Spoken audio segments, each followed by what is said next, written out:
ప్రార్థన చేసుకున్నాం. పరలోకమందున్న మా తండ్రి, గడిచిన వారం నుండి సమయం వరకు మీరు చాలా పొందుతున్నారు ప్రభు. ఈరోజు వినబడినటువంటి వాక్యాన్ని ప్రభు మేమందరూ ఏది మాకు ముఖ్యమైనటువంటి పాయింట్ తీసుకుని దాని ప్రకారం మేము జీవించలాగిన ప్రభు, యేసు ప్రభు చేసినటువంటి మేలు మేము తలపోసుకుంటూ జీవించలాగిన విషయాలను సహాయం చేయండి. ఇంకా నువ్వు రానైనటువంటి విశ్వాసాన్ని త్వరగా తీసుకురండి. మీ సన్నిధిలో ఎక్కువసేపు పడితే మాకు అది ఆశీర్వాదకరమని మేము గ్రహించుకునేలాగా మాకు ఉన్నటువంటి శోధనలకి ప్రభు నామాన్ని బట్టి గద్దించండి. అన్ని విషయాలను సహాయం చేసి రాబోతున్నామే. ఈరోజు మనం వినబడేటువంటి వాక్యం లోకాసువార్త 15వ అధ్యాయం నుండి 32 వచనాల వరకు 3 పాయింట్లు ఉన్నాయండి. ఇందులో ఆ 3 పాయింట్లను కూడా నేను సింపుల్గా మీకు అర్థమయ్యే రీతిలో వివరించాలని అనుకుంటున్నాను. లోకాసువార్త 15వ అధ్యాయం 1 నుంచి 2 వచనాలు చూసినప్పుడు యేసు ప్రభువారు పాపులతో మరియు సుంకరులతో భోజనం చేస్తున్నప్పుడు పరిసయ్యులు మరియు శాస్త్రులు ఆయన్ని విమర్శించారు. ఇక్కడ ఆయన 3 ఉపమానాలు చెప్పారు.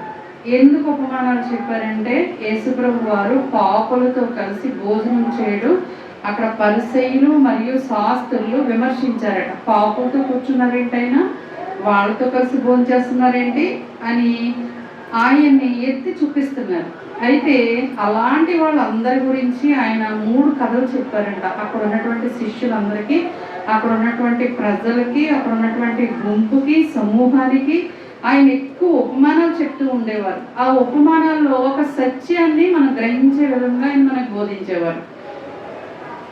దీనికి సంబంధించినటువంటి ఆ 3 ఉపమానాలలో 15వ అధ్యాయం 4 నుంచి 7 వచనాల వరకు మనం చూస్తే, 100 గొర్రెల్లో 1 తప్పిపోతే మిగిలిన 99 కొరకు ఆయన వెదకి రక్షించే వరకు ఆయన నిద్రపోరని, తర్వాత దొరికిన తర్వాత సంతోషంతో భుజాలపై వేసుకుని ఆయన తన స్నేహితులను పిలిచి పండుగ చేసుకుంటారని యేసుప్రభు వారు అక్కడ వివరించారు.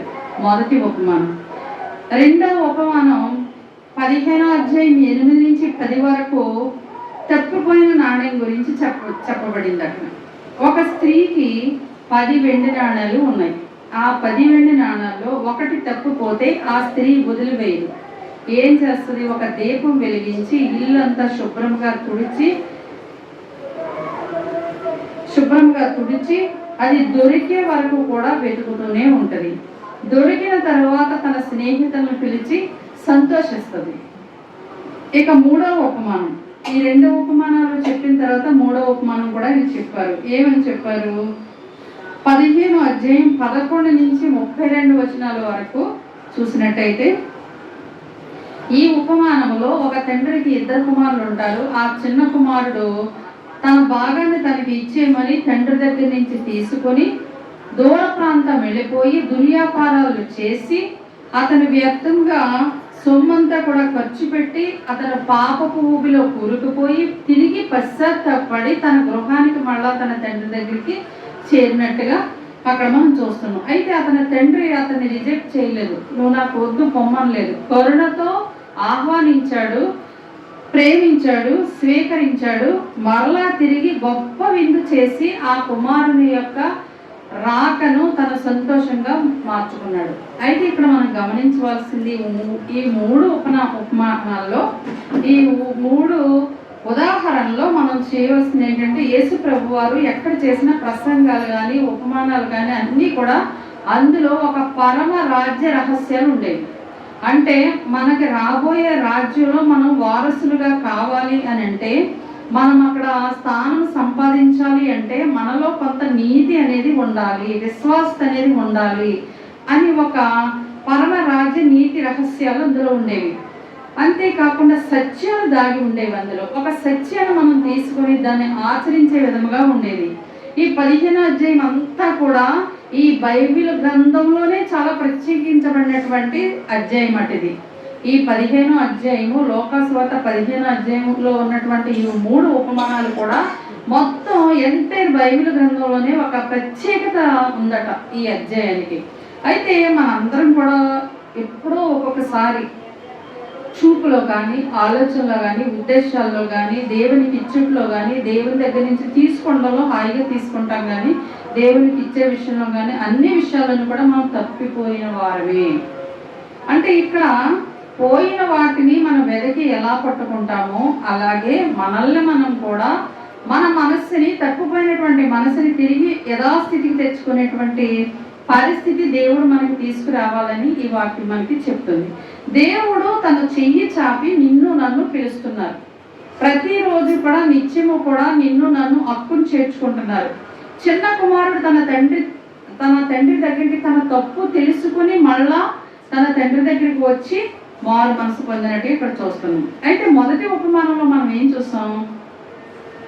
100 గొర్రెల్లో ఒక గొర్రె తప్పిపోయింది. అంటే 1% పోయింది. 1% పోతే అది పెద్ద విషయం కాదు. 99 గొర్రెలు ఉన్నాయి కదా, నేను హాయిగా పెంచుకోవచ్చు అని అనుకోలేదు. ఆ ఒక్క గొర్రె గురించి ఆయన వెదకి రక్షించే వరకు కూడా నిద్రపోడట. రెండో ఉపమానాల్లో 10 నాణాల్లో ఒక నాణ్యం పోయింది. ఆ నాణ్యం అంటే 10% లాస్. 10%. ఫస్ట్ ఏమో 1% లాస్. సెకండ్ దాంట్లో రెండో ఉపమానంలో 10% లాస్. మూడో ఉపమానంలో 2 కుమారులు ఒక కుమారుడు తప్పిపోయాడు కాబట్టి 50% లాస్. అంటే 1%, 10%, 50%. ఇన్ని విభాగాలు ఉన్నా, ఇన్ని తేడాలు ఉన్నా తప్పిపోయిన వాటిలో, పోయిన వాటిలో అయినప్పటికీ ఆయన వాటి మీదే దృష్టి ఉంచుతారట. మనము నీతిమంతులుగా ఇక్కడ ఉన్న వారి గురించి ఆయన చింతించరు, ఆలోచించరు. నా బిడ్డలని ఆయన సంతోషిస్తూ ఉంటాడు. మనల్ని ఒక హోల్డ్లో పెట్టుకుంటారు. మా బిడ్డలు దేవుని సన్నిధికి వచ్చారు అని ఆయన మనల్ని చూస్తూ ఉన్నారు. ఆయన కనుదృష్టి మన సంఘం మీద ఇక్కడ సంచరిస్తూ ఉన్నది. అయితే ఈ 3 తప్పిపోయిన వాటిల్లో 1%, 10%, 50%. ఈ విధమైనటువంటి అయినా దేవుడు ధనికుడైనా, భేదవుడైనా, పాపి అయినా, మనిషి మంచివాడు కాకపోయినా ఇవేమి చూడండి. అయినా పరిశుద్ధుడువా పాపివా? పరిశుద్ధుడినైతే హక్కును చేర్చుకుంటాడు, పాపి కోసం ఎక్కువ ఆలోచిస్తాడు. ఇక్కడ ఈ 1%, 10%, 50% విషయం గురించి చూస్తే ఆయన ఏది లోటుగా ఉంటే దాని గురించి ఆలోచిస్తారని యేసుప్రభు వారు ఈ ఉపమానం బట్టి అక్కడ ఉన్నటువంటి ప్రజలకైనా చెప్తున్నారు. మొదటి ఉపమానంలో గొర్రె మంద నుంచి తప్పించకపోయింది. రెండో ఉపమానంలో నాణ్యం ఇంటిలోనే తప్పిపోయింది. మూడో ఉపమానంలో కుమారుడు తనకు తానే ఉద్దేశపూర్వకంగా తప్పిపోయాడు. అంటే తప్పిపోవడం అనేది, పోవడం అనేది మన చేతిలో లేదు. ఏ విధముగానైనా తప్పిపోవచ్చు. గొర్రె కేవలం తన మూర్ఖత్వం వల్ల తప్పిపోయింది. మూర్ఖత్వం అంటే తిండి దొరకగానే ఆ యజమానిని మర్చిపోయింది, ఆ యొక్క పరిస్థితిని మర్చిపోయింది, తన యొక్క విధానం, ఒక మందలో నేను ఉన్నానన్నటువంటి విషయాన్ని మర్చిపోయింది.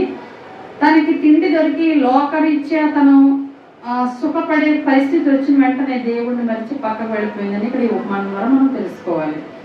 రెండోది గొర్రెల వలె యెషయా గ్రంథం 53వ అధ్యాయం చూడొద్దండి, నేను చెప్పేస్తాను వినండి. యెషయా గ్రంథం 53వ అధ్యాయం 6వ వచనంలో మనమంతా గొర్రెల వలె త్రోవ తప్పిపోతిమి, గొర్రెల కాపరి యేసయ్య గొర్రెని వెతికి తీసుకుని వచ్చాడు. ఖచ్చితంగా ఆ ఒక్క గొర్రె కోసం ఆయన చింతిస్తూ ఉంటాడు. ఏ ఒక్క విశ్వాసి తప్పిపోయినా ఆయన చూపు, ఆయన ప్రేమ, ఆయన వెతుకులాట, ఆయన యొక్క నిరంతరం గమనించడం అంతా కూడా ఆ గొర్రెని మళ్ళా వెతికి రక్షించి దేవుని సన్నిధికి తీసుకురావాల్సినటువంటి పరిస్థితి అయితే మనకుంది. రెండో ఉపమానంలో ఆ స్త్రీ నాణ్యము కేవలం నిర్లక్ష్యం వల్ల పోయింది. అంటే మన జీవితంలో దేవుణ్ణి ప్రేమిస్తూనే ఉంటాము, మనం నిర్లక్ష్యం చూపిస్తే ఆయన దగ్గర ఒక్క మార్కైనా తప్పిపోతూ ఉంటుంది.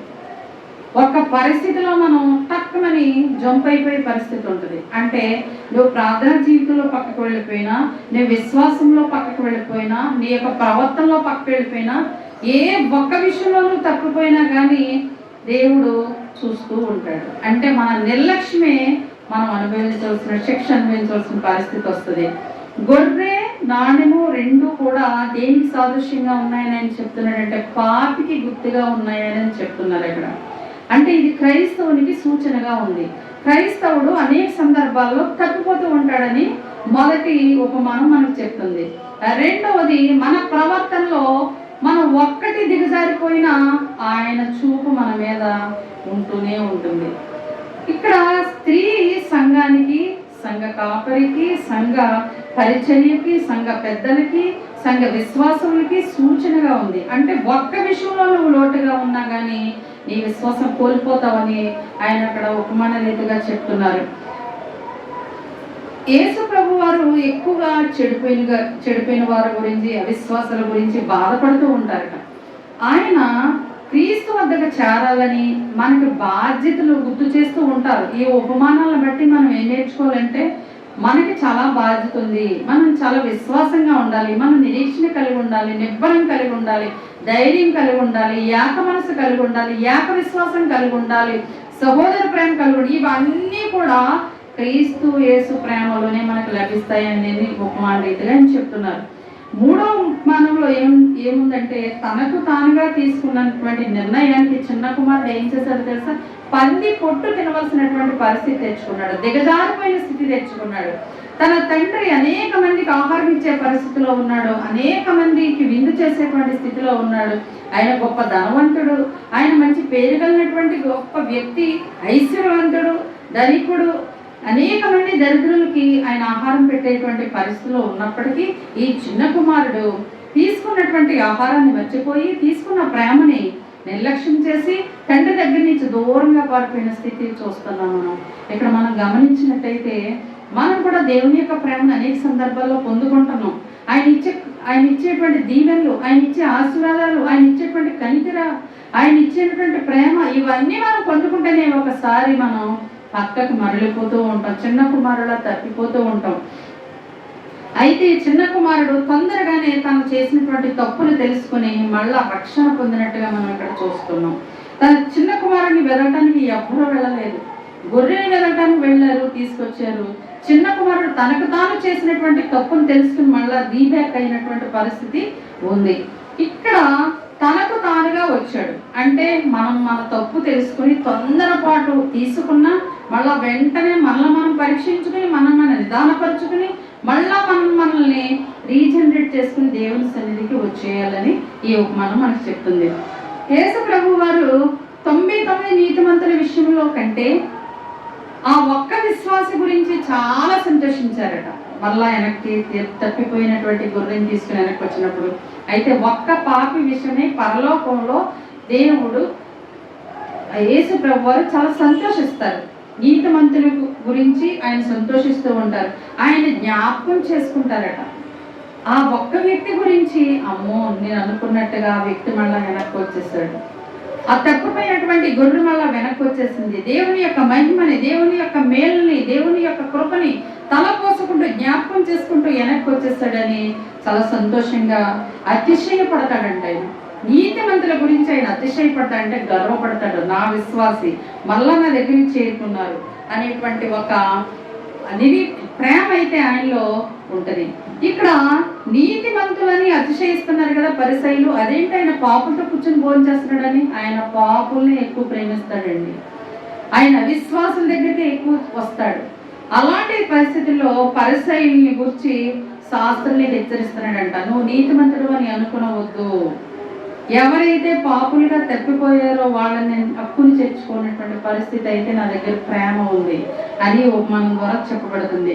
అయితే ఈ రెండో ఉపమానంలో ఈ స్త్రీకి సంబంధించి ఆమె వివాహం జరిగినప్పుడు, ఆ రోజుల్లో వాళ్ళ వివాహం జరిగినప్పుడు 10 వెండి నాణేలు బాస్కంలా కడతారట వాళ్ళకి.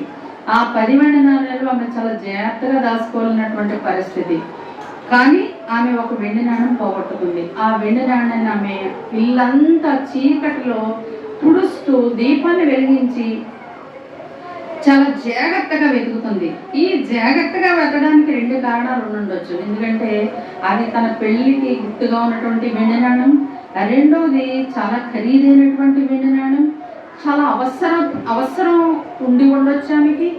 తర్వాత అంత ఖరీదైనది పోగొట్టుకుందంటే ఆమె మానసిక పరిస్థితి చాలా వేదనగా ఉండుంటుంది. ఒక రోజు కూలితో సమానమై ఉండొచ్చు, ఎన్నైనా అయి ఉండొచ్చు కారణాలు. అంటే మనం దేవుని సన్నిధి నుంచి తప్పుకోవడానికి అనేక కారణాలు ఉంటాయి.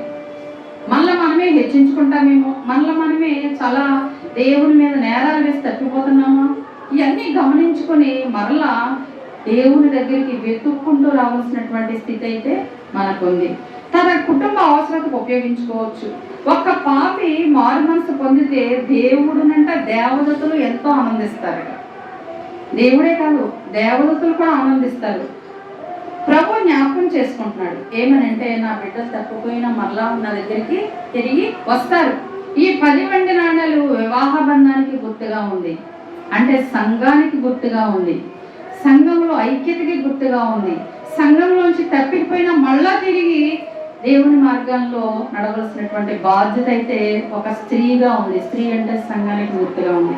ఈ తప్పిపోయినటువంటి కుమారుడు ప్రేమ చూపించిన తండ్రిని గుర్తు చేసుకుని అయ్యో, నా తండ్రి దగ్గర ఉన్నప్పుడు నాకు సకల ఐశ్వర్యాలు ఉన్నాయి, సకల స్థితిలో ఉన్నాయి, అన్ని ఆనందాలు నేను పొందుకున్నాను. ఎక్కడికి వచ్చిందని పంది పొట్టు తాగవలసిన స్థితి వచ్చిందని ఆయన తండ్రి దగ్గరే ఉన్నప్పటికీ తండ్రి ప్రేమను అర్థం చేసుకోలేకపోయాడు. ఇక్కడ గమనించాల్సిన పాయింట్, తండ్రి దగ్గర చాలా కాలం ఉన్నాడు, పెద్ద వయసు వచ్చే వరకు కూడా ఉన్నాడు, యుక్త వయసు వచ్చే వరకు ఉన్నాడు, కానీ తండ్రి ప్రేమను అర్థం చేసుకోలేదు. అంటే బాల్యం నుంచి నువ్వు దేవుని సన్నిధిలో ఉన్నావు, నువ్వు దేవుని ప్రేమని గ్రహించినప్పటి నుంచి కూడా ఆయనలో ఎదిగి కట్టబడుతున్నావు. నీరు పోసి ఒక నారులాగా, ఒక నారు మడిలా నువ్వు కట్టబడుతున్నావు, కానీ నువ్వు దేవుని ప్రేమను అర్థం చేసుకోవట్లేదని ఇక్కడ ఉపమాన రీతిగా ఆయన చెప్తున్నాడు.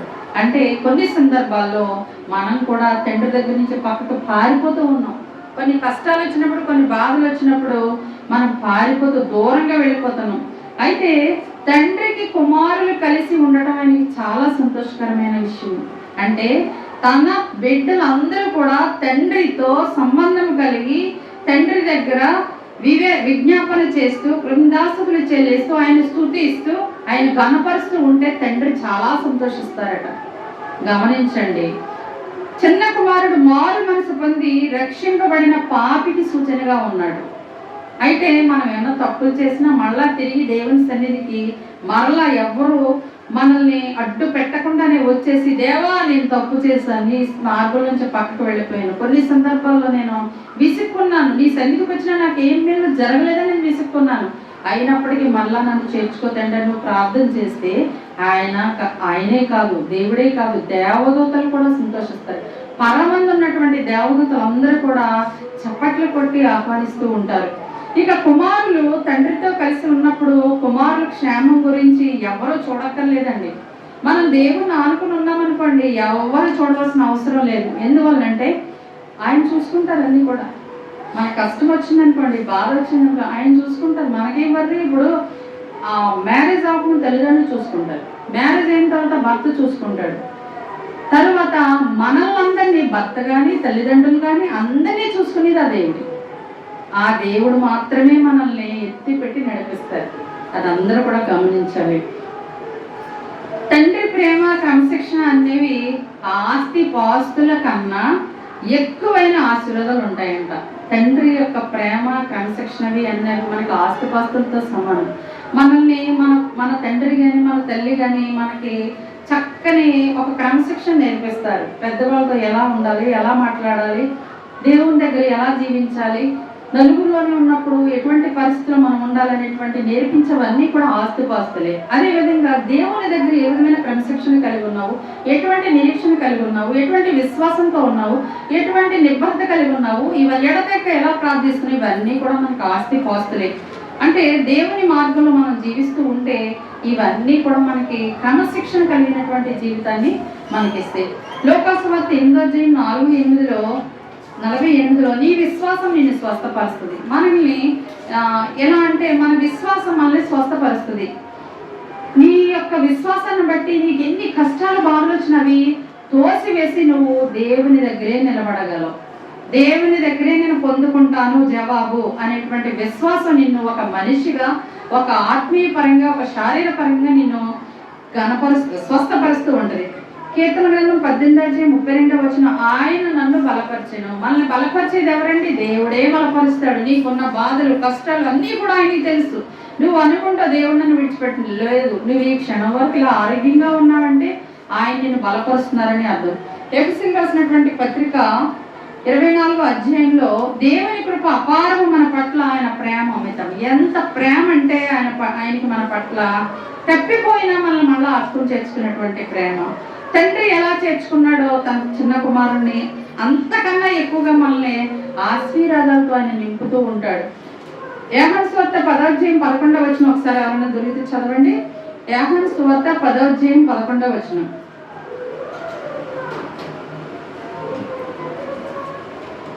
నేను గొర్రెలకు మంచి కాపరిని, మంచి కాపరి గొర్రెల కోసం తన ప్రాణం ఇస్తాడు.